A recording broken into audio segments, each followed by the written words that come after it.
सूझबूझ का महत्व। सूझबूझ व्यक्ति का श्रेष्ठ गुण है। सूझबूझ से कार्य करने वाला व्यक्ति योग्य माना जाता है। सूझबूझ से कठिन समस्या को भी हल किया जा सकता है। इस पाठ में कोलंबस और लाल बहादुर शास्त्री जी की सूझबूझ के विषय में पढ़ो। व्यवहार कुशल व्यक्ति सूझबूझ वाला होना चाहिए। वैसे तो हर व्यक्ति में थोड़ी बहुत सूझबूझ होती है, पर कुछ लोग असाधारण समझ वाले होते हैं। वे अपने इसी गुण से बड़ी कठिनाई पर विजय प्राप्त करके आगे बढ़ते जाते हैं। आगे बढ़ने के लिए सूझबूझ की आवश्यकता होती है। दैनिक जीवन में सूझबूझ से कार्य करने वाला व्यक्ति ही योग्य माना जाता है। वह अपना काम आसानी से पूरा कर लेता है। सभी लोग उसकी प्रशंसा भी करते हैं।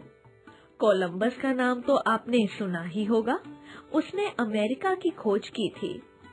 कोलंबस निकला तो भारत की खोज में था, परंतु मार्ग में उसे अमेरिका महाद्वीप मिल गया। उसने उसे ही भारत समझ लिया।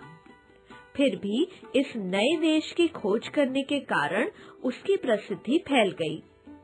कोलंबस की सफलता पर जगह जगह उसके सम्मान में भोज आयोजित किए गए। एक ओर जहां कोलंबस का सम्मान हो रहा था, वहीं दूसरी ओर उससे ईर्ष्या करने वाले लोग भी थे। उनसे कोलंबस का सम्मान सहन नहीं हो रहा था। कोलंबस के सम्मान में दिए गए एक भोज की घटना है। उस भोज में काफी लोग आए थे। बातों बातों में कोलंबस से ईर्ष्या करने वाला एक व्यक्ति बोला, कोलंबस, तुम इस बात का गर्व मत करना कि तुमने कोई नया देश खोज निकाला है। यह काम तो हम भी कर सकते थे।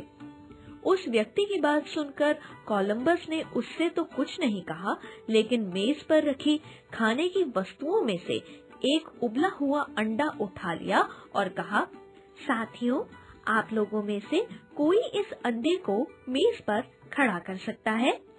सभी दंग रह गए। सभी ने मेज पर अंडा रखने की कोशिश की, पर अंडा लुढ़क पड़ता था। जब सभी ने हार मान ली तो कोलंबस ने अंडे के एक सिरे को चाकू से थोड़ा सा काटकर चपटा कर दिया और उसे मेज पर सीधा खड़ा कर दिया। इस पर अन्य लोग तो चुप रहे, किंतु ईर्ष्या करने वाला व्यक्ति चुप नहीं रह सका। उसने झुंझला कर कहा, इसमें कौन सी बड़ी बात है, ये तो हम भी कर सकते थे। अब कोलंबस की बारी थी। उसने कहा, आप प्रत्येक काम कर सकते हैं, लेकिन तब जब मैं पहले उस काम को करके दिखा दूं। बात कानपुर की है। क्रिकेट का टेस्ट मैच हो रहा था। उन दिनों लाल बहादुर शास्त्री उत्तर प्रदेश के गृह मंत्री थे। वे मैच देख रहे थे। इसी बीच किसी बात को लेकर